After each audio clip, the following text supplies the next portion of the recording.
지금까지 지내온 것 주의 크신 은혜라. 한이 없는 주의 사랑 어찌 이루 말하랴. 자나깨나 주의 손이 항상 살펴주시고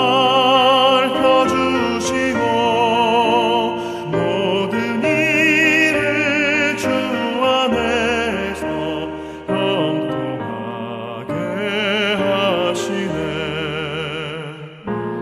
맘도 연약하나 새 힘받아 살았네. 물붓듯이 부으시는 주의 은혜 족하다. 사랑 없는 거리에 나 험한 산길을 갈 때 주의 손을 굳게 잡고 찬송하며 가리라.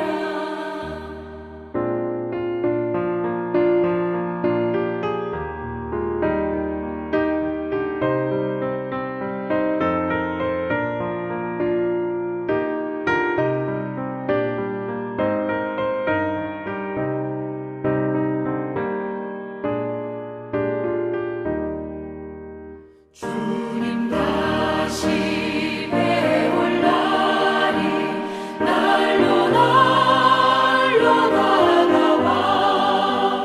무거운 짐 주께 맡겨 벗을 알고 멀잖네. 나를 위해 예비하신 고향 집에 돌아가 아버지의 품 안에서 영원토록 살리라.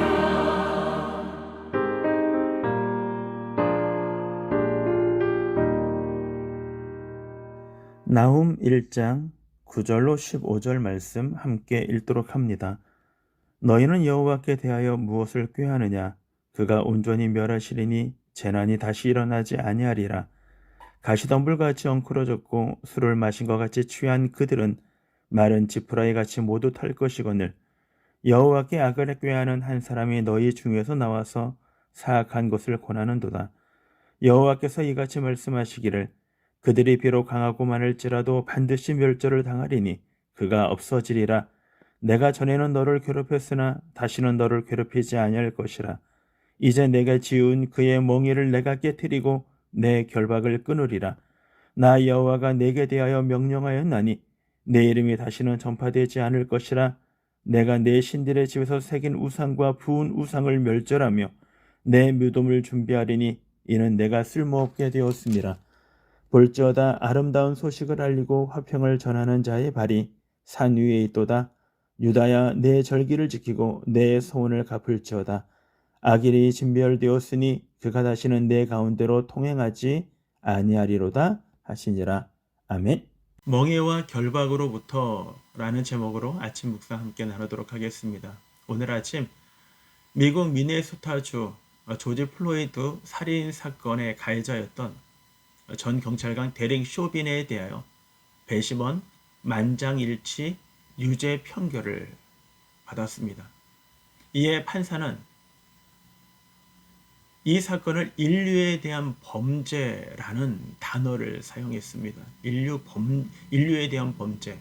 인간이 어떤 특정한 사람들 또는 그런 소수의 사람들에게 행하는 가해하는 범죄는 그 당사자만의 문제가 아니라 인간 존엄성에 대한 거역이기 때문에 인류의 범죄와도 같다라는 내용인 것입니다. 우리가 살고 있는 우리의 사회, 대한민국의 사회도 하루가 멀다고 여성에 대한 또는 유아에 대한 그리고 약한 사람들에 대한 폭행과 살인 사건이 기사화되는 것이 오늘 어제의 문제가 아니었습니다. 특별히 모든 사람이 하나님의 형상으로 지음받았다라는 이 사실을 믿는 우리들에게 있어서 인간이 인간에게 자행하는 모든 것들은 인류의 범죄요, 하나님의 뜻에 반역하는 것과 마찬가지인 것입니다. 특별히 믿는 사람들은 하나님 앞에서 하나님을 사랑하고 이웃을 사랑하는 이 문제에 대하여 우리는 더 적극적으로 모든 사람이 주님 앞에 인간의 존엄성을 갖고 이 땅에 태어났음을 우리가 인정해줘야 한다라는 것입니다. 20세기에 들어서 가장 큰 비극은 다른 것이 아니라 2차 세계대전으로 말미암아 독일 나치가 유대인들에게 자행하고 또 집시들 그리고 장애인들에게 보였고 뿐만 아니라 사회주의 노선에 반대하는 모든 사람들을 학살한 것에 있습니다. 독일의 철학자였던 칼 야스퍼스는요, 독일의 잘못을 생각하며 그는 책을 졌는데 책의 이름이 죄의 문제입니다. 야스퍼스는 죄의 문제에서 전쟁 범죄에 대한 독일의 정치적 책임과 그리고 국가에 속한 모든 사람들이 이 문제에 대하여 죄책을 가져야 한다라는 부분을 4가지로 설명을 했습니다. 그 첫 번째는 범죄적 죄책입니다. 이것은 우리나라가 그리고 내가 이 전쟁을 일으킨 것에 대하여 잘못했다라는 죄책을 가져야 한다는 것입니다. 두 번째는 정치적 죄책입니다. 나라가 이 일들을 행할 때 나는 모른 척하거나 방관한 것, 이것에 대한 죄책감을 가져야 한다는 것입니다. 세 번째는 도덕적 죄책입니다. 이것은 자기 반성에 대한 문제, 내 마음속 깊은 속에는 이와 같은 일들에 대하여 당연시 여기고 그리고 그런 성향과 그리고 그런 가능성이 있는 존재라는 것을 인정하며 죄책을 느껴야 한다라는 것입니다. 네 번째는요, 좀 어렵지만 형이상학적 죄책입니다. 왜 이것이 올바르지 못하다는 걸 왜 적극적으로 그리고 희생하는 사람들의 편에 서서 왜 그들을 더 적극적으로 도와주지 못했느냐, 보호해주지 못했는가 라는 문제에 대해 죄책을 가져야 한다는 것입니다. 야스퍼스는 독일은 영원까지 이 문제에 대한 죄책에서 벗어날 수 없다라고 이야기했습니다. 바로 인정과 반성이라는 문제입니다.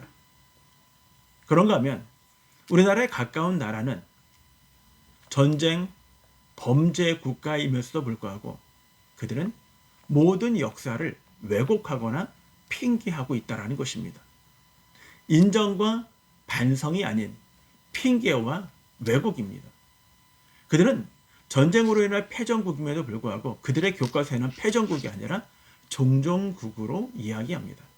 그리고 자신들이 자행했던 그 모든 학살과 그 부분에 대한 자꾸 역사를 왜곡하고 있다는 것입니다.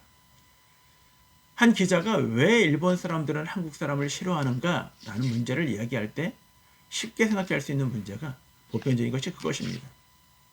일본은 한국을 지배했던 나라라는 것이죠.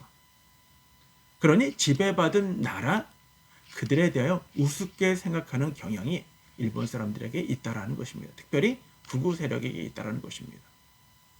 그래서 한국을 한국의 나라, 자신들과 함께 동등한 나라가 아니라 약소국가고 자신들이 짓밟을 수 있는 언제든지 자신의 토나기에서 움직일 수 있는 나라라는 것을 그것을 생각하는 사람들이기 때문이라는 것입니다. 그래서 뭔가 약한 사람이 대들 때 그거를 참지 못하는 경향이 일본들에게 있다는 것이죠. 일본에는 역사적으로요, 일본이라는 나라는 강한 자에게는 약하고 약한 자에게는 그 위에 군림하려고 했던 그들의 속성이 그들의 역사 가운데 드러나는 것입니다. 오늘 이 권력이라고 생각하고 자기 마음대로 해도 된다라고 생각하는 그 권력에 대하여 오늘 성경은 그 생각하는 모든 자들을 무너뜨리겠다라고 오늘 본문은 우리들에게 말씀해 주고 있는 것입니다.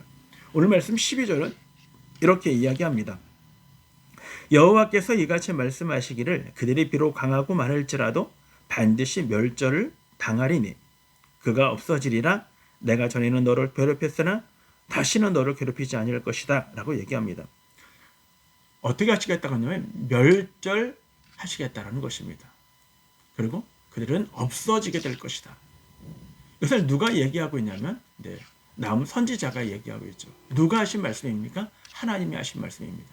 하나님이 의지를 갖고 이렇게 얘기를 합니다. 내가 멸절시킬 거야. 그들을 없어지게 할 거야 라는 것입니다. 그들이 어떤 존재라도 비록 강하고 많을지라도 내가 힘이 있어. 나는 이 일들에 대하여 나는 자랑할 수 있어. 나는 물질이 많아. 나는 경제적으로 보유해. 우리는 주변 나라들과 좋은 관계를 갖고 있어. 우리는 우습게 여길 수 있는 나라들이 없어. 라고 얘기한다 할지라도 그들이 아무리 막 강하고 많을지라도 하나님의 의지를 갖고 그들을 무너뜨리시겠다는 것입니다. 왜요? 그들은요, 하나님의 공의와 하나님의 정의를 무너뜨리기 때문입니다. 정의와 공의가 있어야 되는데 그들은 인간의 존엄성에 대하여 아무런 일련의 양심의 가책도 누리지 못한다면 하나님은 그들이 아무리 강할지라도 아무리 많을지라도 하나님은 그들을 무너뜨리시겠다는 것입니다. 그 나라가 어느 나라였습니까? 아수르였어요. 아수르는요, 가장 잘 나갈 때 무너진 나라입니다. 역사적으로 하나님은 그렇게 말씀하고 있는 것입니다. 그러면서 13절에 보면 이런 말이 있습니다. 이제 내게 지은 그의 멍에를 내가 깨뜨리고 내 결박을 끊으리라. 멍에와 결박을 끊으시겠다. 멍에를 깨뜨리고 결박을 끊겠다라고 말씀하셔요. 구약에서요, 멍에를 쥐고 결박을 끊었던 사건이 하나 있죠. 바로 출애굽 사건입니다. 출애굽 사건, 그리고 신약에서는요, 예수님의 십자가와 부활에 대한 사건이죠. 이 두 사건은 한마디로 얘기하면요, 자유해방입니다. 구약의 출애굽 사건은 무엇으로부터? 바로의 억압으로부터 그들이 해방되고 자유를 얻는 것입니다. 신약은요, 예수님의 십자가 사건은 죄의 노예로 속박되었던 우리가 예수 그리스도 보혈로 말미암아 자유 해방되어진 사건이죠. 여기에 중요한 것은 무엇이냐면 우리를 얽어맸던 모든 것들로부터 하나님이 우리를 자유와 해방시켜 주신다라는 것입니다. 오늘 아수르로부터 하나님이 그들을 해방시켜 주시겠다고, 그들이 아무리 강할지라도 그들이 아무리 많을지라도 하나님의 의지를 갖고 일들을 행하시겠다고 말씀하십니다. 우리는 뭘 두려워할까? 마태복음 10장 28절에 보면 이렇게 말씀이 기록되었습니다. 몸은 죽여도 영혼은 능히 죽이지 못하는 자들을 두려워하지 말고 오직 몸과 영혼을 능히 지옥에 멸하실 수 있는 일을 두려워하라. 누구를 두려워하는가? 우리의 상황, 우리의 어려움, 우리가 처한 우리의 곤란한 문제, 그것들은 우리의 육체를 피할 수 있고 우리의 육체를 죽일 수 있지만 우리의 영혼은 어떻게 할 수 없어요. 그러나 우리의 육신과 우리의 영혼이 파괴되어지는 것, 우리가 하나님을 바라보지 못할 때 우리가 지옥에 들어가게 되는 것, 이 일들을 심판하실 하나님을 두려워하라고 우리들에게 말씀해 주고 있는 것입니다. 결국 성경은 멍에를 깨트리고 결박을 끊으시는 이는 하나님이심을 우리들에게 말씀해 주고 있는 것입니다. 그러므로 사랑하는 여러분, 우리는 대범해져야 합니다. 내가 지금 이 땅 가운데 삶을 살아가면서 내가 육신으로는 어려움을 당한다 할지라도 우리의 영혼을 이미 하나님께 의탁하고 뿐만 아니라 우리의 미래가 그분 손안에 있음을 우리가 기억하시며 우리는 담대함으로 이 땅 가운데 삶을 살아가셔야 하는 것입니다. 14절 말씀해 보면요, 나 여호와가 내게 대하여 명령하였나니 내 이름이 다시는 전파되지 않을 것이라. 내가 내 신들의 집에서 새긴 우상과 부은 우상을 멸절하며 내 무덤을 준비하려니 이는 내가 쓸모 없게 되었음이라. 구약에는 신들의 전쟁입니다. 그래서 이스라엘이 어려움을 당하면요, 하나님의 힘이 약하다라고 생각했습니다. 그런데 하나님은 이 사실을 에스겔서 32장에서도요, 하나님이 하나님의 주변 나라 한 이스라엘을 괴롭히는 나라들을 무덤에 내려가게 만드시겠다고 얘기합니다. 한마디로 얘기하면 하나님은 마태복음 7장에서 하나님의 모래 위에 지은 집이 그 무너짐이 심하니라라는 것처럼 교만하고 자기의 정욕을 위해 살고 그리고 자신의 이득을 위하여 꼼수를 부리고 그리고 하나님 앞에 정직하지 못하고 진실하지 못하고 온전하지 못하는 것. 그 나중은 심하게 무너질 것에 대한 경고의 말씀을 우리들에게 얘기하고 있는 것입니다. 오늘 말씀은 경고에서 끝나지 않습니다. 우리에게 희망을 주는 말씀을 하고 있습니다. 그것이 바로 15절입니다. 볼지어다 아름다운 소식을 알리고 화평을 전하는 자의 발이 산 위에 있도다. 이 말은 우리가 참 많이 들었던 것이죠. 복음성가 중에서도 복음 들고 산을 넘는 자들의 발길이라고 그런 찬양을 우리가 알죠. 근데 그 말씀은요, 이사야서 52장에 있는 말씀이죠. 이사야에도 동일한 말씀이 기록이 되어 있어요. 자, 이 말씀, 복음의 그리고 하나님 앞에 온전한 사람의 삶의 모습을 이야기하면서 이렇게 뒤에 이야기합니다. 유다야, 내 절기를 지키고 내 소원을 갚을지어다. 유다야, 내 절기와 내 소원을 지켜라. 갚아라. 한마디로 얘기하면 하나님 앞에 내가 결심했던 거 반드시 지켜. 그리고 절기, 하나님께 예배하는 거, 그거 다시 해라. 그거 끊어지지 말고 포기하지 말고 하나님께 예배하라라는 것입니다. 왜요? 악일이 진멸되었기 때문이라는 것입니다. 그러면서 다시는 내 가운데로 통행하지 아니하리라. 그들이 너희 나라를 침범하지 못하게 할 것이다 라는 것입니다. 이제 내가 그 악인들을 네 앞에서 치우겠다라는 것입니다. 그들이 아무리 강할지라도 아무리 많을지라도 하나님의 의지를 갖고 그들을 물리치시겠다는 것입니다. 그들은 어떤 자들입니까? 하나님의 공의와 정의를 무너뜨리는 자입니다. 하나님의 사랑을 무시하는 자들이요, 하나님을 믿는 사람들을 억압하는 자들이요, 그리고 진실함과 거룩함으로 삶을 살아가는 사람들을 박해하는 자들을 하나님이 모른 척하지 않으시겠다고 우리에게 말씀하시고 있는 것입니다. 왜 우리가 하나님께 예배를 해야 됩니까? 하나님이 예배하고 하나님을 앞을 향하여 피하는 자들을 아시고 그들의 산성이 되어주시고 그들을 선한 길로 인도하여 주시기 때문입니다. 우리의 침략자들로부터 우리를 보호하실 것입니다. 우리의 현재, 우리의 미래의 삶, 하나님의 손에 있음을 기억하시고 오늘 우리가 어떻게 삶을 살아갈 것인가? 거룩한 백성으로 삶을 살아가기 위해 힘쓰시고 우리에게 능력 주시는 그분을 우리의 주님, 우리의 중심에 모시며 오늘도 하나님의 백성들로 삶을 살아가시는 공의와 정의를 실천하시는 우리 신광교회 모두가 되어지기를 주님의 이름으로 축원합니다.